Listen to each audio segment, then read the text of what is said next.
For almost 20 years, Dungog School Administration and the Parents and Citizens Association have been fighting for permanent classrooms to replace a growing number of demountables. The school opened in 1968 with 250 students and no demountables. Now there's more than a dozen demountables and almost 600 students. At the moment we've got 16 demountables and the temperatures in those have been recorded at up to 42 degrees. During a meeting in Maitland yesterday between State Cabinet and Dungog Council, the persistent lobbying paid off.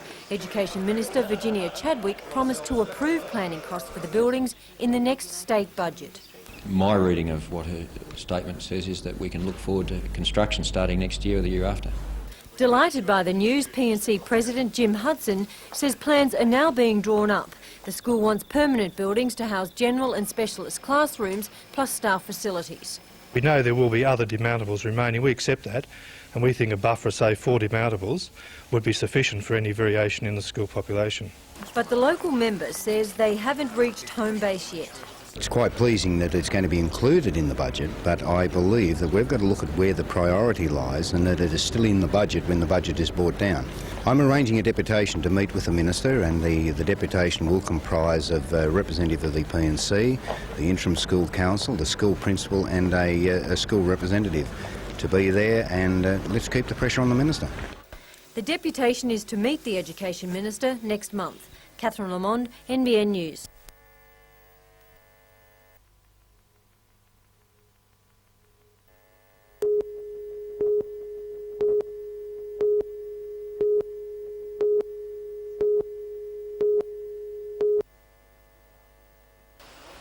Newcastle police have vowed to continue their 2-year-old campaign to put the city's brothels out of business.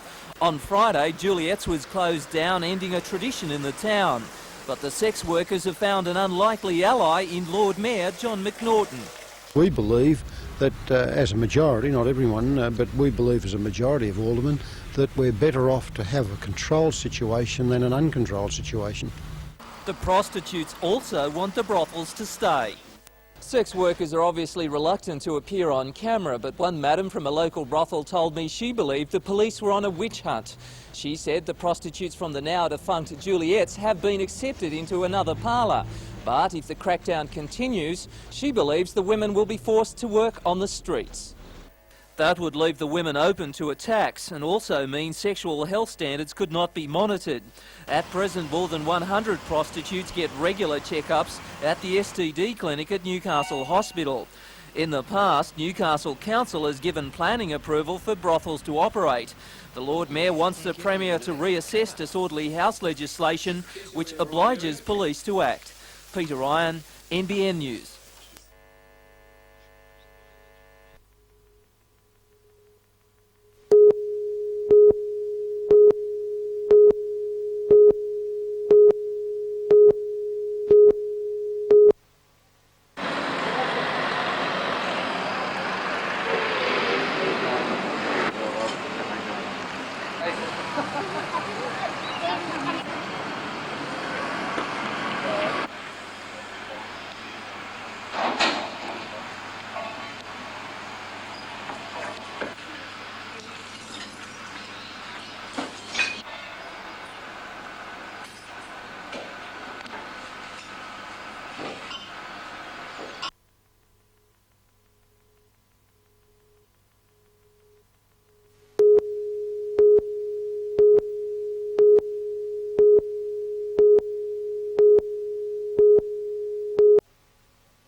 Into second place. Now the New Zealanders Graham Colson and Kevin Moore, they're running in third and fourth. Steve Smith's motor workshop at Morpeth must seem a long way from New Zealand's Taranaki racetrack, where Graham Skinny Colson is reigning champion.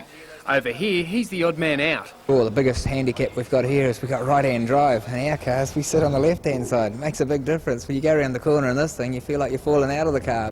The tracks are longer in the land of the long white cloud, the cars are lighter and more powerful, but a local support team is doing its best to help Skinny feel at home. It takes more than a new paint job in his New Zealand racing number to even the odds.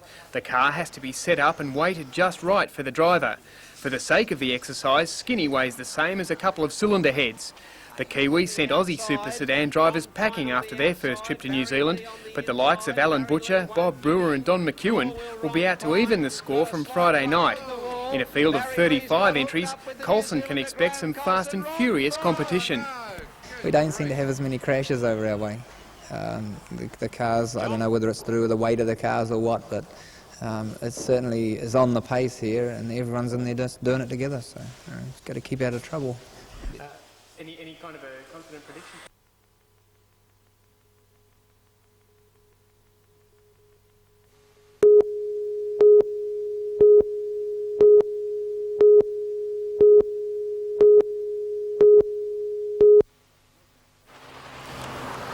As northbound traffic spills off the freeway and onto bypass roads around Newcastle, many drivers apparently forget to adjust their speed.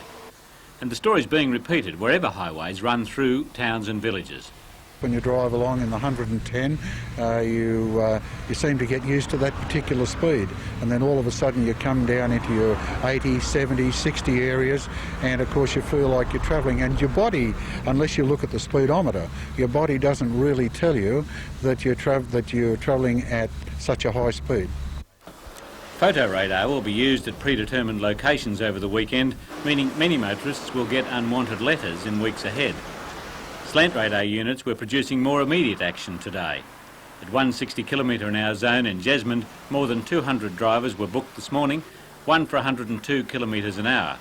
The main object is to slow the vehicles down, to make the drivers have a sense of awareness that we are here.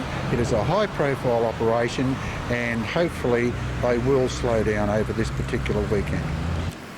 Traffic on both the Pacific and New England highways has been heavy throughout the day, minor incidents quickly producing jams. A short time ago, traffic on the Pacific Highway through Raymond Terrace was reported to be at a crawl for several kilometres. Jim Sullivan, NBN News.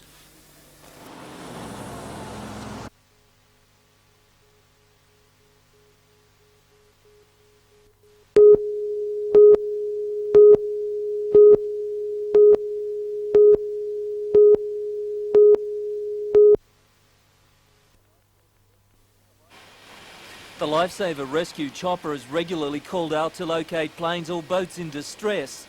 An electronic signal from a safety device called an EPIRB set off on board the troubled craft guides rescuers to the accident scene. Last night, Civil Aviation sent the helicopter to Elliston near Scone after a Qantas jet had picked up an EPIRB distress signal in the area. The chopper found nothing. We subsequently searched the area where we were given, and nothing was found, so we returned here around about 8 o'clock last night.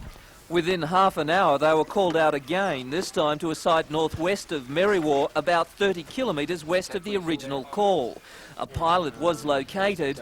He had been taking joy flights around the area in his light plane. And the story is that the locator beacon was accidentally knocked on by one of the passengers, and after speaking to the people there, it was turned off. The department was phoned, and it turned out that there's no injuries, no accidents, so it was all quite well. The Lifesaver chopper flew back to Newcastle, arriving soon after midnight. Total time in the air, 4.5 hours, and at about $3,000 per hour, it was a very expensive exercise. As it was classified as a search and rescue, the Department of Transport and Communications will foot the bill. Meanwhile, Newcastle Water Police are mystified by the discovery of an EPIRB on Newcastle Beach. It's believed the device had been in the ocean for 2 months. Identification marks have been washed off. Peter Ryan, NBN News.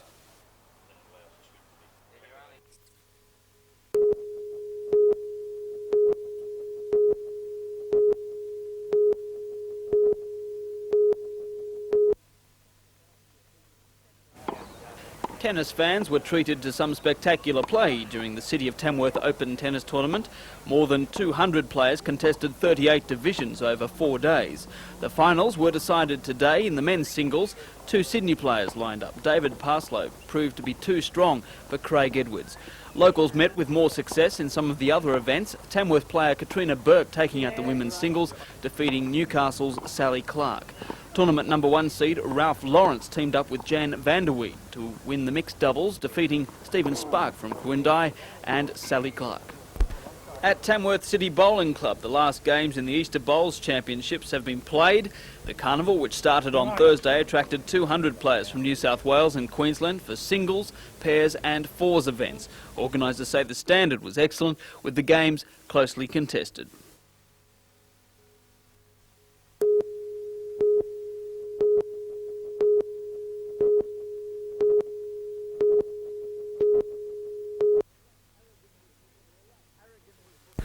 Harrigan was looking relaxed at this morning's medical, fresh as a daisy after Newcastle's 42-6 demolition of the Gold Coast. Yeah, it's a good result and I'm very pleased, and I suppose it's a lot due to how the side's going this year, and it's a good incentive here. Later, posing by the pool in country colours with second-row partner St Scott Goulet. The two giants make up a pairing of paranormal proportions, and they're set to run amok against the City Six. The guinea pig with Mark Sargent in the reserve bench is a good one and a big one. Canberra's Laurie Daly has been named captain, possibly the youngest country skipper ever. Yeah, well, it certainly is a great honour. Hopefully we can go out there on Friday night and get a victory. St George fullback Michael Potter continues his comeback. Last year's Rothmans medalist will line up against Andrew Eddinghausen. He's looking for selection in the New South Wales State of Origin squad, something which has eluded him for 8 years. That's my first real crack at the spot since '84, and I'll give it my best shot and see how I go. The country team in full: Potter, Wishart, Daly, McGregor, Mullins, Carter, Simon, Clyde, Goulet, Harrigan, Lazarus, Collins and Gillespie. The reserves: McGrady, McCormack, Sargent and Gillies. The city side: E.T., Mackay, McGaw, Fittler, Orford, Brad Mackay, Smith, Vandervoort, Cartwright, Geyer, Clark, Benelise as captain, and Craig Salvatore. Sirinen and Hasler have been named on the bench.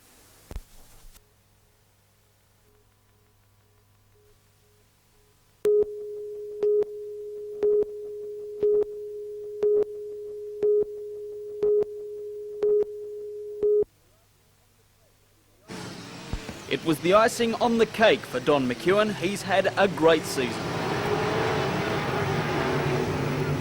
McEwen, driving his ISP Camaro, raced to a clear lead. He took the checkered flag ahead of Curry's John Pine. Girdleston, but Don McEwen takes the big ones. Pine's brother Ron finished third, with Maitland's Stu Robertson fourth. The 91-92 series winds up on Saturday night with the sprint car Stampede.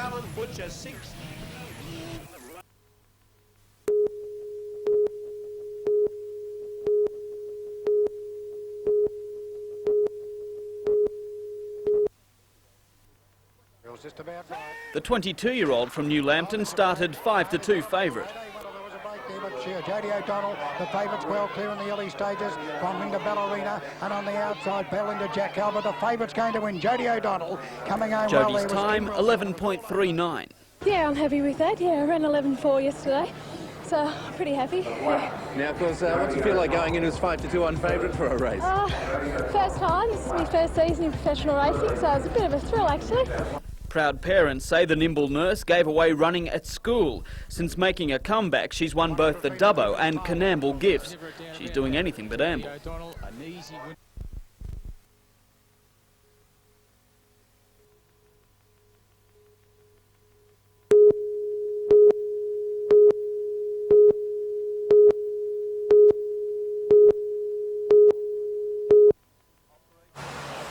Operation Torres has been pulling over hundreds of speeding drivers, some travelling at 50 and 60 kilometres per hour above the limit. Coming from Sydney and the other areas around the state, they're experiencing lengthy delays at various choke points, and I believe that when they do see a little bit of open road, they tend to put their foot down.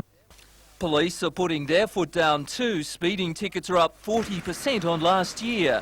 Highway patrol officers working around the clock, making sure holiday makers take it easy on the way home. Seatbelts are a problem too. In the Hunter, infringements are up 300% on this time last year. Traffic heading south from the northern region of the state is reported to be running smoothly. The black spots in Newcastle are handling the extra load. At this point of time, traffic is very heavy, particularly on the New England Highway, Nelson Bay Road and the Pacific Highway, but it is moving freely at this stage.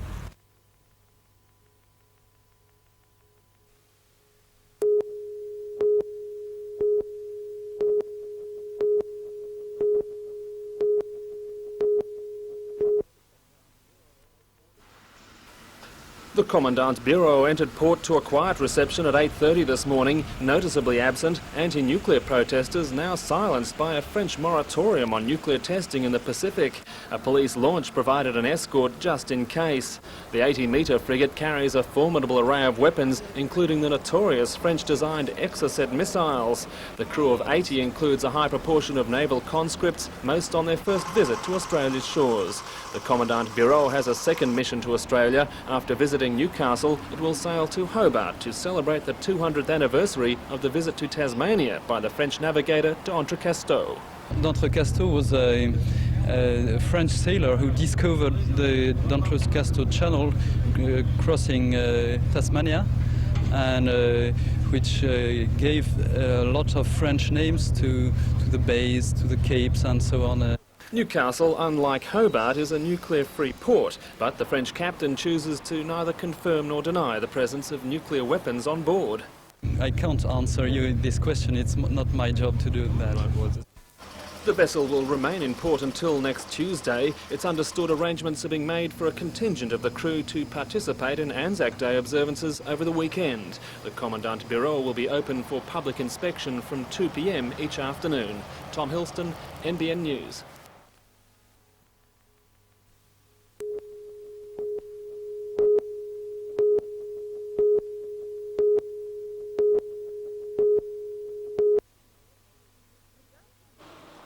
The Junction Motel was ripped apart by the earthquake in December 1989. The building was so badly damaged that 6 days later the job had to be finished. Section by section, the motel was torn down. Like a phoenix, the East Point shopping centre has risen from the rubble. The multi-million-dollar construction will house 12 specialty shops and a similar number of offices. Most of the space has already been leased. Co-owner Frank Frasca says the problems that plagued the project during construction are behind them. As far as an investment point of view, it's cost me everything I own. I have put everything at risk because that's the way finance is today. But if you believe in something, and you want to achieve it, you'll risk all. The Lord Mayor John McNaughton officially opened the building today. Jane Anderson, NBN News.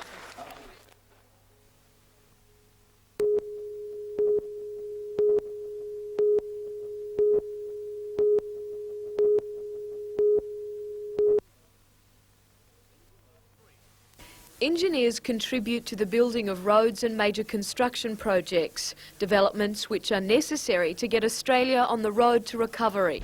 While there's been a rise in job vacancies across the board, the number of jobs for engineers has fallen by 40% during the last year. Those most affected are the engineers of the future. The problem we have at the moment is quite a high unemployment rate at a time when engineers in fact are probably one of the professions that can lead Australia out of the current recession. If the graduates aren't trained now, there'll be a shortage of skilled workers when it's most needed. If we don't start training our young engineers now, they're going to lose their skills, which is so important for them to learn from the theory they've got at university to the practical side of the profession out there in the community. Compounding the problem, according to the Institute, is the number of engineers coming into the country under the immigration program. We would like to see the government sort of limit very severely for the next 12 to 18 months the immigration of engineers into Australia, so that we can take up the shortfall that's already here. I mean, we have many migrant engineers here already. Let's get them employed first.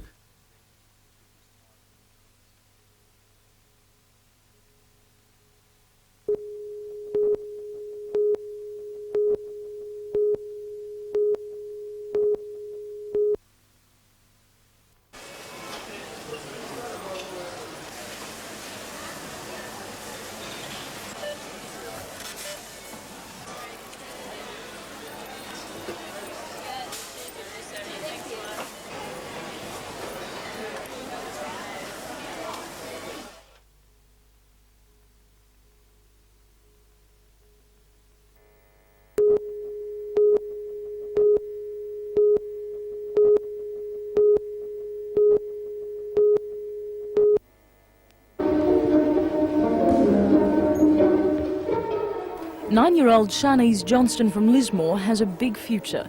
Discovered just recently, she's come to the 2-day camp like dozens of other girls for a solid session of rhythmic gymnastics instruction. This is the women's alternative work in gymnastics. It's rhythmic sportive gymnastics where they work on the floor with different handheld apparatus. The equipment they can use in rhythmic sportive gymnastics, there's the ribbon, which is very beautiful but very difficult, the clubs, which of course we have to avoid the head and the clubs, our skipping ropes and hoop and ball. Rhythmic gymnastics is a relatively new discipline in Australia, but it's been popular in Europe for years. The size of this camp signals the growing popularity of the discipline among Australian gymnasts. Some of the best are here, providing all with inspiration. Katie Mitchell and Lee Marning, who are at present holding the classic titles for the under-12s last year, but Katie is preparing right now for the sub-junior elite championships in Melbourne in May, and Lee for the junior elite championships. Both girls hail from Taree, where the growth of the sport has been quite remarkable. A town like Taree, the development we've had here in gymnastics has been quite incredible and quite unique, not just in the Jimaroos, who most of the Taree and district people know in the general gymnastics display work, but also rhythmic gymnastics coming up to national level. Some of our boys are at very high levels, and we have hundreds of little kids who are wishing to emulate both the Jimaroos and the rhythmic girls and the boys.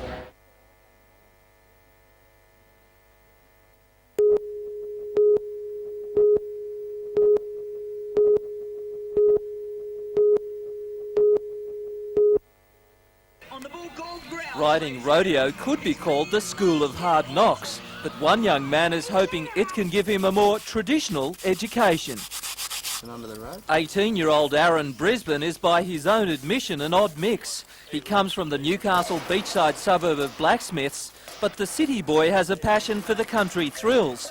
He's been riding rodeo for 6 years, last year winning the Australian Rookie Bull Rider title. Now he's off to the US, chasing a rodeo scholarship with Casper College in Wyoming. It's really big over there. Like, we go and practice football, rugby league of an afternoon, we'll go and practice bull riding for the school. Aaron hopes to study vet science, but there's also the lure of some big money on the American pro rodeo circuit. There's a young fella over there, Ty Murray, he's about 21 years of age. He won something like $250,000 last year in professional rodeo. The young cowboy flies out on Sunday. Peter Ryan, NBN News.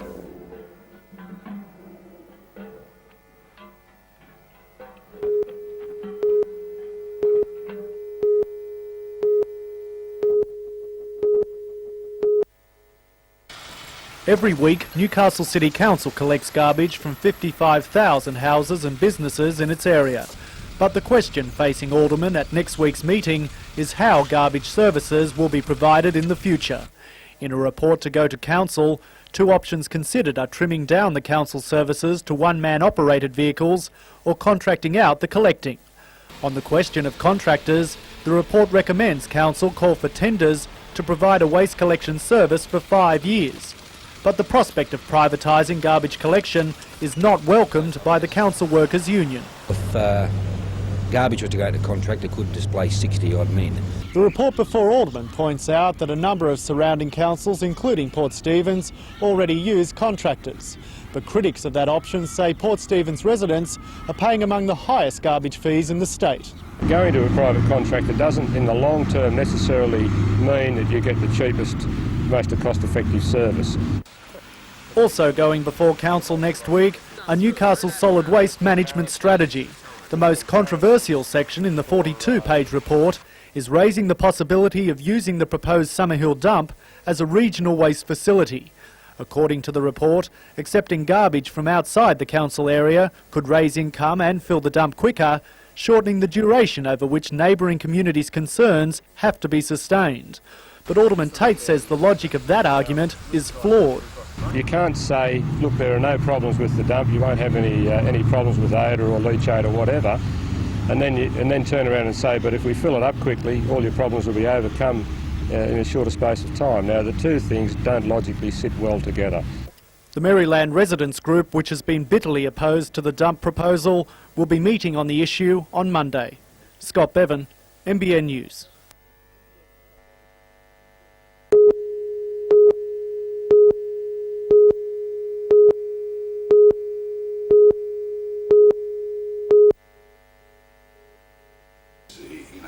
According to Dr. John Stevenson from the Hunter Area Health Service, 2 of those in this region suspected of having Legionnaire's disease are middle-aged men and have been in the John Hunter and Mater hospitals. The 3rd patient is an elderly woman in Cessnock, but it's yet to be confirmed if they have the deadly disease. It will probably take another week or so. The organism can be quite hard to identify in the laboratory. The disease that has already claimed the lives of 3 in Sydney carries with it more than sickness, it carries fear, particularly for those who work and shop in large air-conditioned areas. It provides a scenario where you have potentially infected mist and air being drawn into the intakes of air conditioning systems and then getting distributed to a whole group of people in one place. To combat the chances of Legionella breeding in water-cooled air conditioning units, Newcastle City Council has tightened health regulations. As of May the 1st, all units have to be registered with the council and checked regularly by an expert. Of the 400 units in the city, only 100 have been registered so far, but the council expects this latest scare will hurry along the applications. I think this will really reinforce the fact that this work is important, and owners will then look to ensuring that the buildings are properly maintained.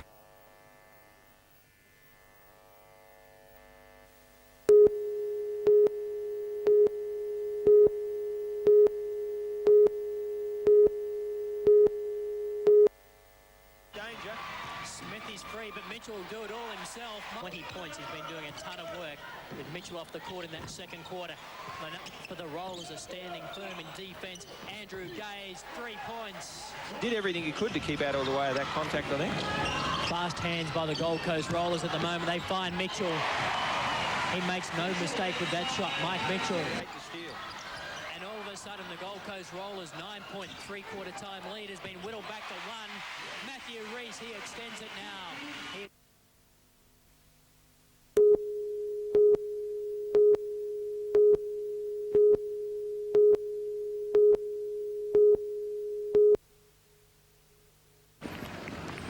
Like thousands of others throughout the nation, Northwest communities gathered for Anzac commemorations. With the sun came the crowds, hundreds lining the streets to watch, to applaud, to remember.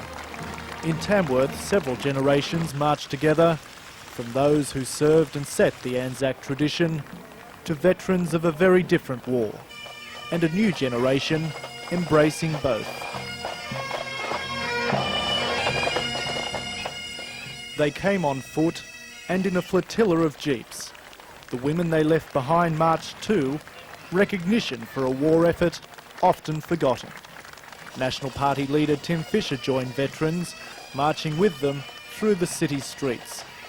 It's 8 decades since the diggers stormed the shores of Gallipoli, but the significance of their efforts is still not lost.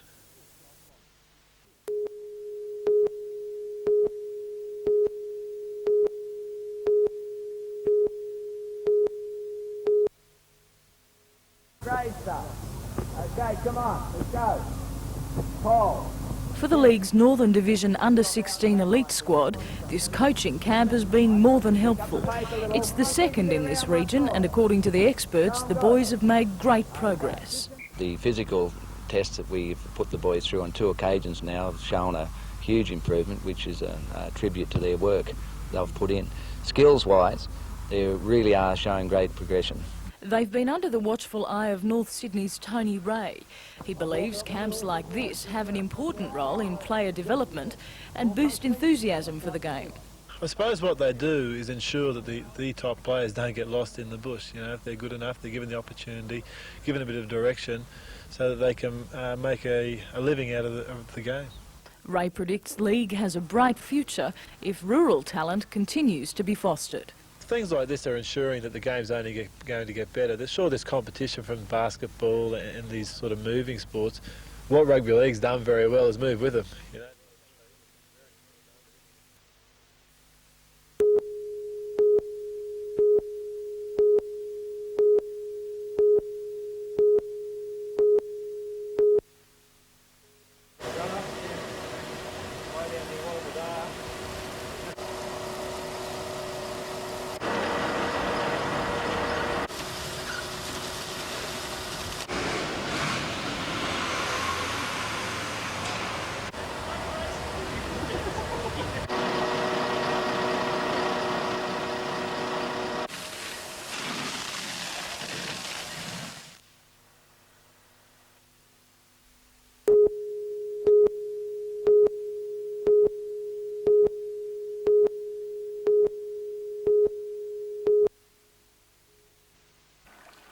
Make no mistake, there are some big names here. Take Hugh Trahan, for instance. He's steering Critical Path in this regatta. He was the tactician aboard Australia 2 in 1983. It's a two-race series, the final round of the annual statewide Super Prix, which has been going since September. Critical Path and three times Australian ocean racing champion Box Office head a list of well-performed races, but these two are expected to do battle for outright victory in the series. Defending the Keith Graham Teams Trophy, the Gosford Club, Bill Slater, Neil Tuddenham and Tony McPhee.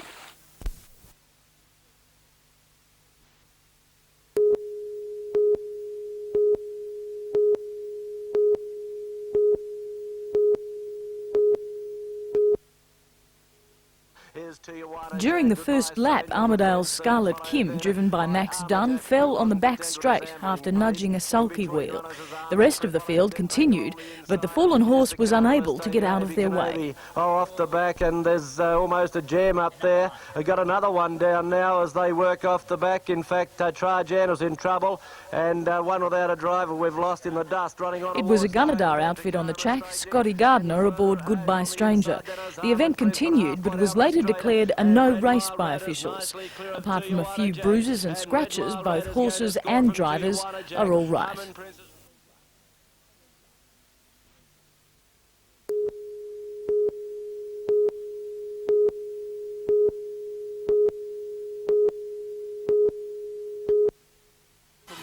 The Falcons were in fine form. Everett Stevens showing some fancy footwork. I'll give the man a candy bar. That's got to be worth something. Fortunately, he was just as showy on court. A big slam from Little. All the action courtesy of Slam Cam. Stevens bagged 29 points for the match. Terry Dozier chimed in with 17.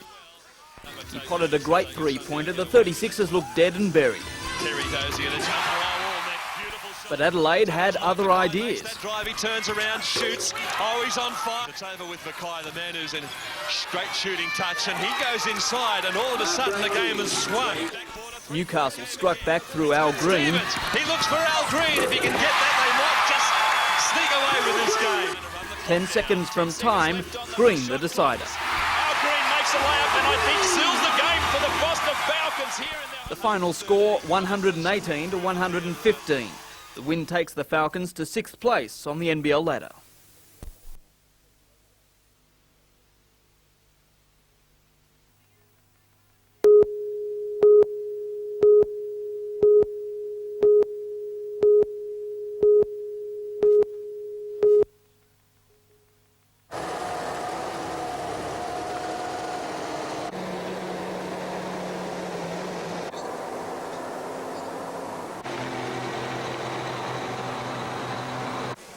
Last bloke actually, I thought he was 50 tons.